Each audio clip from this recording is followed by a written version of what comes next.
Let's check in with a couple of other people here.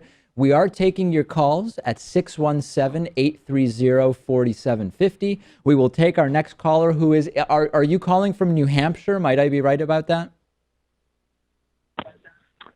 No, I'm actually in Salisbury, Massachusetts. Oh, okay. All right. You have a New Hampshire number, maybe? Yeah, I sure do. Cool. What's going on? All right. Oh, my name's Grady McDonald, and I was calling in to talk about this hypothetical going around about banning Trump from Twitter, freedom of Okay. speech backlash notwithstanding. hmm Do you think that the ban would constitute a public good, especially in the wake of Twitter's spokesperson affirming that the TOS applies to everyone, including verified accounts? Well, And the so important thing what's being the is that argument? What's the his argument that is being made? What is Trump tweeting that would justify a ban based on the terms of service?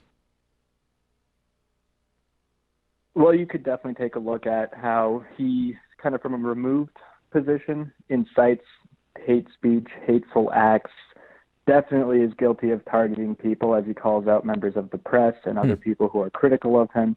But I think the important function of banning him from Twitter would be forcing him to actually have to address a press corps in person, have prepared remarks, or at least be more accountable for his behavior and his ideas.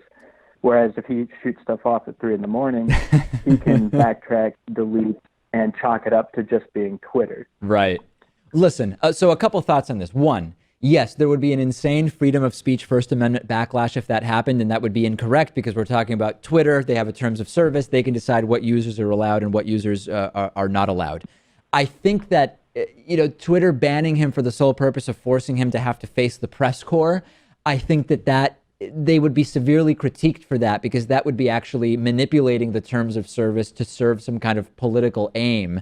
But you're talking about stochastic hate speech, which is the idea that he's not actually doing hate speech himself, but because of the number of followers has and their sensibilities and the topics he's talking about, he is indirectly likely to be inspiring some people to participate in hate speech. I don't think that this is too strong, though, Pat. It looks like you have thoughts on this. Well, the other thing, too, is that there's a separate Twitter account for the president of the United States that he's poised to inherit. So how funny would it be if they have to cancel that account because the president is inciting hate speech? Well, he could, Rachel, tweet on his personal account the stuff that relates to the deals, and then he tweets on the POTUS account stuff that relates to being president. And hey, no more conflicts of interest because it's two separate Twitter accounts, right? Yeah, that would be the ultimate hypocrisy, though, on his part if it does get banned, because he'll say that this is infringing on my free speech when he is the king of that. Very interesting question. I think that they should tread carefully, mostly because of the PR of banning the president-elect or president from Twitter.